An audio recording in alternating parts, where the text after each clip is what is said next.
Ya ilahi marhaba,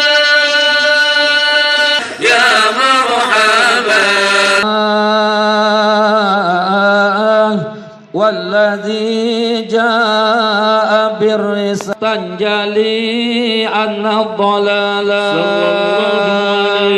ya rasul minka syafa'ah nartaji minka syafa'ah nartaji minka syafa'ah li